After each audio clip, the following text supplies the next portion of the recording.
तो हेलो दोस्तों, आप सभी का स्वागत है हमारे Shivam all unit tricks channel में। तो आज अब सिखाएंगे आपको बिल्कुल आसान तरीके से कि चक्रवृद्धि ब्याज बिल्कुल आसान तरीके से निकालना सिखाएंगे। चलिए जल्दी से स्टार्ट करते हैं। और जिन लोगों ने अभी तक मेरा चैनल सब्सक्राइब नहीं किया है वो सब्सक्राइब ज़रूर कर लें ताकि हमारी हर नई वीडियो आप तक ज़रूर पहुँचे। तो चलिए हम टाइम खराब ना करते हुए हम आगे की ओर सवाल की ओर बढ़ते हैं। 40,000 रुपये का 10% वार्षिक ब्याज की दर से 2 वर्षों का चक्रवृद्धि ब्याज क्या होगा। तो सिंपल बिल्कुल आसान तरीके से बताने वाला हूँ। आप एक सूत्र लगाते हैं, सूत्र के माध्यम से लगाते हैं।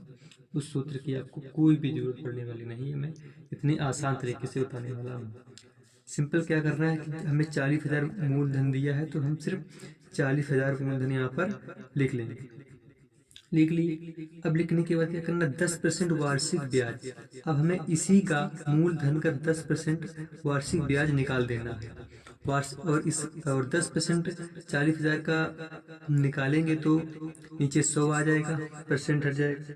एक दो दो जीरो नीचे से हट जाएंगे तो बराबर बचे कितना, 40, 4,000, 4,000। अब इसमें कुछ नहीं करना है।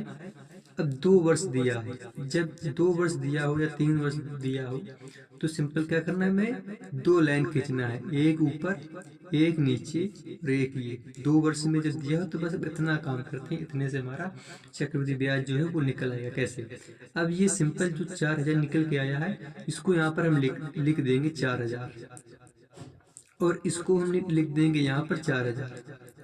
अब आप क्या इसमें समझ सकते हैं कि ये जो निकल के आया है ये पूरा, ये हमारा साधारण ब्याज निकल के आया है। अब हम इस पर निकालेंगे फिर से 10%। जब हम 4,000 पर 10% निकालेंगे तब ये बचेगा 400। आप लोग अलग निकाल लेना। जब हम 4,000 पर 10% फिर से निकालेंगे तब बचेगा 400। अब ये जो पूरा निकल के आया है यानी कि 4 4 8,000, यहाँ पे लिखेंगे सीधा हम 8,000 और ये 400, तो पूरा निकल के आया है 8400। 8400 यानी कि जो चक्रवृद्धि ब्याज बनेगा हमारा 2 वर्ष में वो सिर्फ 8400 बनेगा। और इसमें एक महत्वपूर्ण बात ये है कि इसमें ये जो निकल के आया इतना, ये क्या है, ये चक्रवृद्धि, ये है हमारा साधारण ब्याज। ये हमारा निकल के आया है साधारण ब्याज। और ये जो निकल के आया है 400, ये हमारा चक्रवृद्धि ब्याज और साधारण ब्याज का अंतर है। इसमें ये एक बड़ी अच्छी बात होती है कि इसमें एक साथ में निकल आता है।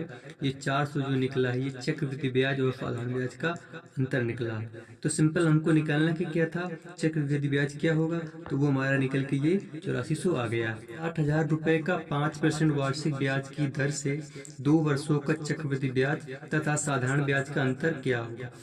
वही ट्रिक लगानी हमें, पहले 60,000 यूं ही लिख लेना है ज्यों का त्यों।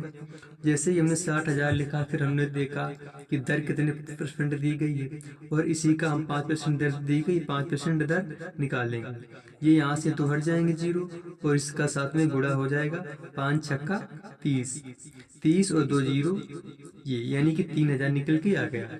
अब जो 3,000 निकल गया, दो साल का समय दिया गया है तो 2 लाइन खींचेंगे। ये अगर 3 साल का दिया होता तो हम एक यहाँ खींचते, एक यहाँ, एक यहाँ, 3 लाइन खींचते। तो अब हमें सिंपल क्या करना है, वैसे ही 3,000 यहाँ लिखना है, 3,000 यहाँ लिखना है और इसका निकालना हमें 5% फिर से 5% दिया गया, 5% हम फिर से निकालेंगे इसका। जब इसका हम 5% निकालेंगे तो ये निकल के आएगा 150।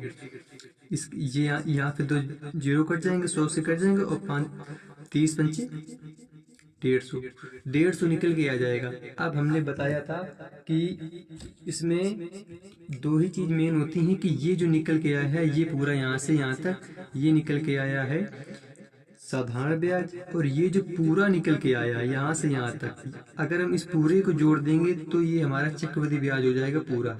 अगर हम इतने को जोड़ेंगे तो ये हो जाएगा साधारण ब्याज। अगर हम केवल ये लेंगे तो ये हमारा निकल के आया है चक्रवृद्धि ब्याज और साधारण ब्याज का अंतर। हमें सिंपली पूछा ही गया है कि चक्रवृद्धि ब्याज और साधारण ब्याज का अंतर क्या होगा, तो हमारा 150 रुपया जो होगा वो चक्रवृद्धि ब्याज और साधारण ब्याज का अंतर होगा। क्या है कि 50,000 रुपये का 10% वार्षिक ब्याज की दर से 3 वर्षों का साधारण ब्याज तथा चक्रवृद्धि ब्याज का अंतर ज्ञात कीजिए। मैंने बताया था कि 2 साल का होगा, बहुत ज्यादा पूछेगा तो 3 साल का, 3 साल का, 4 साल का बिल्कुल पूछते नहीं, कभी कभार पूछ लेता, लेकिन तो 4 साल का कभी भी आज तक नहीं पूछा है। कभी कभी पूछ लेता है, ये पूछा होता, लेकिन 3 साल से ऊपर नहीं पूछता है। तो चलिए हम जानते हैं कि 3 साल का जो चक्रवृद्धि ब्याज है वो कैसे निकालेंगे। वही काम करना है। 50,000 लिखे, 50,000 में लिख लेना है, 50,000 हमने लिख लिए और 10% दिया गया है ब्याज। चक्र 10% क्या दिया गया है, वार्षिक ब्याज की दर है, ये दर है 10% की, बटे 100 करेंगे, ये यहाँ से 2 जीरो उड़ाएंगे तो बचेगा 5,000। 5,000 लिख लिए हमने। अब 3 वर्ष का है तो हम 3 लाइन खींचेंगे। 3 लाइन कैसे खींचेंगे, ये 1 लाइन, 2 लाइन, एक यहाँ पे आती है, फिर 3 लाइन, एक यहाँ आती है। ठीक है, अब हमें वही चीज करना है कि 5,000 यहाँ लिख लेना है, 5,000 यहाँ लिख लेना है। ये जो इस लाइन में लिख रहे हैं ये हमारा आया है साधारण ब्याज। अब हमें क्या करना है कि इसका हम फिर से 10% निकालेंगे। जो इस लाइन में ऐसे इसे जो चला जाएगा वो आएगा, सिर्फ हमारा इसी से काम, इस लाइन का सिर्फ काम होता है कि इसका जितना परसेंट दिया गया वो सिर्फ निकालते जाना है। तो 5,000 है, 5,000 का हम 10% निकालेंगे। अब हम जैसे यहाँ पर 5,000 का 10% निकालेंगे तो वो निकल के आएगा कितना, 500 निकल के आ गया। अब एक लाइन यहाँ पर खींचिए तो इसका 10% निकालेंगे, तो इसका हम 10% निकालेंगे तो यहाँ पर निकल के आएगा 50 रुपया। अब इस लाइन पर अब आप लोग सोच रहे होंगे यहाँ पर क्या करना है। यहाँ पर कुछ नहीं करना, जो इसके ऊपर की लाइन इसका सिर्फ डबल कर देना, 500 यहाँ पर हो जाएगा 1,000। पूछा क्या गया था सवाल में कि चक्रवृद्धि ब्याज और साधारण ब्याज का अंतर क्या होगा। हमने बताया था नेक्स्ट सवाल में कि जो इस लाइन में आता है ये पूरा, ये हमारा आता है सिंपल इंटरेस्ट यानी कि साधारण ब्याज, और ये जो पूरा आता है और ये जो पूरा जुड़ेगा यही पूरा हमारा चक्रवृद्धि ब्याज होता है। और जो इस लाइन को छोड़ के ये जो बाद बाकी आएगा, ये जो दिया है 500 रुपया और 1,000 और 50, ये हमारा हमेशा अंतर निकल के आता, तो अंतर में निकालना था। और अंतर निकालने के लिए बस सिंपल इसको जोड़ देंगे, 0 0 5 5, यानी कि 1550 हमारा अंतर निकल के आ जाएगा। तो सवाल नंबर 4 ये सवाल नंबर 4 ये आ चुका है। और सवाल नंबर 4 में दिया है कि 10,000 रुपए का 3 वर्ष का चक्रवृद्धि ब्याज क्या होगा, जबकि ब्याज की दर 4%, 5%, 6% दिया हो। अब जैसे कि कोई मूलधन दिया हो, समय दिया हो 3 वर्ष का, और उस 3 वर्ष की जो दर है वो अलग अलग दी हो, तो हम इसे कैसे निकालते हैं। तो इसे निकालने के लिए एक बहुत आसान सा तरीका है, हमें कुछ नहीं करना है, जैसा हम बताते हैं सिर्फ उसे ही करना है कि 1,000 10,000 दिया है, 10,000 मतलब जितना मूलधन दिया उतना लिख लेना है। लिखने के बाद क्या करना है, जितनी दर दिया हो उसमें 100, देखिए पूरा 100% होता है और इसको 100% में बढ़ा के लिख देना। 4 है 104 कर देना है 100 बढ़ा के, 5 है 105 कर देना है, 6 है 106 कर देना है। ठीक, और इसके बटे में क्या होगा कि जो परसेंट लगाए थे इनके हर बटे में 100 आएगा, इसके बटे में ये 100 और ये 100 और ये 100, तो ये 4 जीरो तो यहाँ से ये चले जाएंगे। अब बचेगा हमारा कितना, हमारा बचेगा 104 गुणे में 105 गुणे में 106 बटे 100। अब इसको हम हल करते हैं और हल करने से हमारे कितना निकल के आएगा, वो निकल के आएगा 1,1,5 हमने हल करके रखा है पहले से क्योंकि इसमें काफी टाइम लगता है। इसमें निकल के आया था 11,575.2। ये तो हमारा निकल के आ गया क्या, चक्रवृद्धि ब्याज।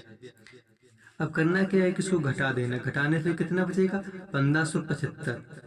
1575 जो 2 रुपए बचेगा ये हमारा मूलधन निकल के आ गया है। नेक्स्ट सवाल की ओर बढ़ते हैं। नेक्स्ट सवाल हमारा है कि यदि किसी धन का 5% वार्षिक ब्याज की दर से 3 वर्ष का साधारण ब्याज और चक्रवृद्धि ब्याज का अंतर 61 रुपये है, तो मूलधन क्या होगा? मूलधन क्या होगा? तो ऐसे सवालों को करने के लिए क्या करते हैं? कुछ नहीं, सिर्फ इसमें मानना है, सवाल को बस एक बार समझना है और ऑटोमेटिक सवाल लगने लगेंगे। सवाल क्या करना है कि माना मूलधन 10,000 रुपये, जितना माने हो, अधिक से अधिक मानोगे 10,000 से कम मानने नहीं। अगर छोटी संख्या है तो 1,000, नहीं तो 10,000। हमने 10,000 मान लिया। 5% चक्रवृद्धि जो 5% दिया है वो हमारा दर दिया, तो 10,000 का अपनी तरफ से माने, इस पर हम 5% निकाल लेंगे और इसके बटे 100 कर देंगे, तो ये 5% निकल के आ जाएगा 500 रुपये। अब 500 को उसी तरीके से 3 वर्ष का दिया है, हम 3 वर्ष का निकलेंगे 500, 500 और 500। इसका हम निकालेंगे 5%, तो 500 का 5% निकालेंगे तो कितना आएगा?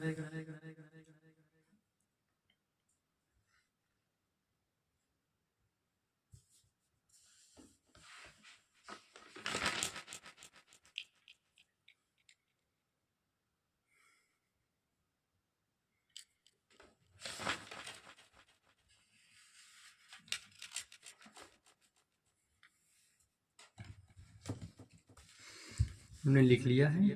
3 साल कर दिया तो हमने 3 साल ये यहाँ से यहाँ तक ये लिख लिया। ये पहले फल, दूसरा फल, तीसरा फल।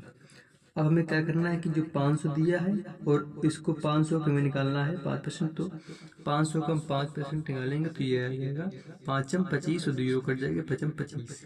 25 यहाँ पे आ जाए, सॉरी यहाँ पे नहीं आएगी, 25 आएगी यहाँ पर।